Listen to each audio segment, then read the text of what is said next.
ഹേ friends, അപ്പം നമുക്ക് ചെറിയൊരു നോമ്പിൻ്റെ പർച്ചേസിന് പോയാലോ? മാളൂട്ടിയാണെങ്കിലും നോമ്പിൻ്റെ പർച്ചേസിന് വരാമെന്നൊക്കെ പറഞ്ഞ് അവിടെ ചെന്നപ്പോൾ തൊട്ട് അവൾക്ക് വേണ്ട സാധനങ്ങൾ മാത്രമാണ് കേട്ടോ നോക്കുന്നത്. പിന്നെ ഷോപ്പിംഗ് എന്ന് പറഞ്ഞപ്പോഴേ ഇവിടെ ഒരാൾ കണ്ടില്ലേ മൂഡൗട്ടായിട്ട്. ഞങ്ങൾ നോമ്പെടുക്കുമ്പോൾ നോമ്പെടുക്കാതിരിക്കുന്ന മാളൂന് തിന്നാനുള്ള സാധനങ്ങളും ഇപ്പോൾ വാങ്ങിക്കണം കേട്ടോ. പക്ഷേ അത് മനസ്സിലാക്കിയിട്ട് അവൾ കുറച്ച് അധികം വാങ്ങിക്കുന്നുണ്ട്. ചോക്ലേറ്റും ക്രീമും ഒന്നും ഇല്ലാത്ത ബിസ്ക്കറ്റ് എടുക്കണം എന്ന് പറഞ്ഞപ്പോൾ ആകെ കൺഫ്യൂഷൻ ആയിട്ട് നിൽക്കുന്ന കണ്ടില്ലേ. ഭയങ്കര കാര്യമായിട്ടുള്ള സാധനങ്ങളൊന്നും എന്തായാലും വാങ്ങിക്കാനില്ല, കാരണം അത്യാവശ്യമൊക്കെ വീട്ടിലുണ്ട്. പക്ഷെ പത്തിരിപ്പൊടിയാണല്ലോ മെയിൻ, അത് വാങ്ങിച്ചിട്ടില്ല. അപ്പോൾ അതിന് വേണ്ടിയിട്ടാണ് ഞങ്ങൾ ഇറങ്ങിയത്. ഹൈപ്പറിൽ വന്നപ്പോൾ നോമ്പിൻ്റെ സാധനങ്ങളൊക്കെ സ്പെഷ്യലായിട്ട് എടുത്തു വെച്ചത് കണ്ടപ്പോൾ അതിൽ നിന്ന് കുറച്ചൊക്കെ വാങ്ങാണ്ടെന്ന് മനസ്സിലായി. നോമ്പിന്റെ ടൈമിൽ ഡേറ്റ്സ് പിന്നെ ഹൈലൈറ്റ് ആയിട്ട് വെച്ചിട്ടുണ്ട് കേട്ടോ. അതിവിടെ ഒരാൾ ടേസ്റ്റ് നോക്കുന്നുണ്ടെന്നാ തോന്നുന്നു. മാളോട്ടിയാണെങ്കിൽ ട്രോളി അവക്കന്നെ ഉണ്ടെന്നും പറഞ്ഞ് നടക്കുകയാണ്. പക്ഷെ അത് അവിടെ ഇവിടെയൊക്കെ കൊണ്ടുപോയിട്ടിട്ട് മറന്നു വെച്ച് വരും. പിന്നെ അത് മൂവിക്കാകെ കണ്ടുപിടിച്ചെടുത്തോണ്ട് വരണം. ഇനി ഞങ്ങൾ അത്താഴത്തിന് കഴിക്കാൻ പറ്റിയ നല്ല അച്ചാറുണ്ടോന്ന് പോയി നോക്കി. അച്ചാറൊക്കെ ഇങ്ങനെ ചില്ലിന്റെ ഉള്ളിൽ കണ്ടപ്പോൾ തന്നെ വായിൽ വെള്ളം വരുന്നുണ്ടായിരുന്നു കേട്ടോ എല്ലാവരുടെയും. അങ്ങനെ മാളൂട്ടി കുറേ ആയിട്ട് പറയുന്നുണ്ട് മീനച്ചാർ വാങ്ങിക്കണമെന്ന്. അപ്പൊ അത് ഞങ്ങൾ കുറച്ച് വാങ്ങിച്ചു നോക്കി ടേസ്റ്റ് നോക്കാൻ. എന്നിട്ട് ഓക്കെ ആണെങ്കിൽ പിന്നെ വന്ന് വാങ്ങിച്ചാൽ മതിയല്ലോ. അങ്ങനെ വാങ്ങിച്ചതാണെങ്കിൽ ചിലപ്പോൾ ഒരു ദിവസം കൊണ്ട് തീരും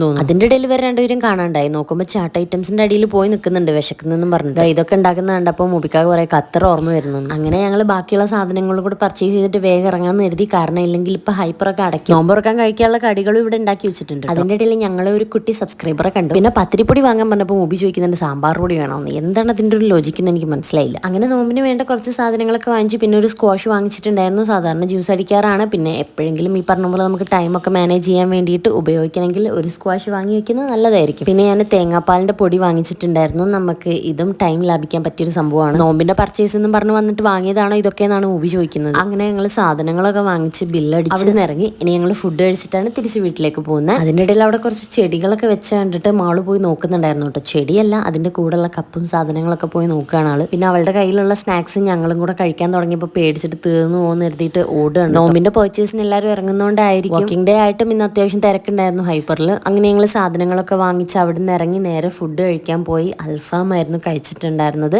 അങ്ങനെ ഫുഡൊക്കെ കഴിച്ച് കഴിഞ്ഞിട്ട് ഞങ്ങൾ തിരിച്ച് വീട്ടിലേക്ക് പോകും. പിന്നെ നമുക്ക് നോമ്പിന്റെ വീഡിയോസ് ഒക്കെ ആയിട്ട് കാണാം. അപ്പോൾ എല്ലാവരും ചാനൽ സബ്സ്ക്രൈബ് ചെയ്തിടുക. നിങ്ങളുടെ അഭിപ്രായങ്ങളൊക്കെ കമന്റ് ചെയ്യുക. അപ്പോൾ ഓക്കെ, ബൈ.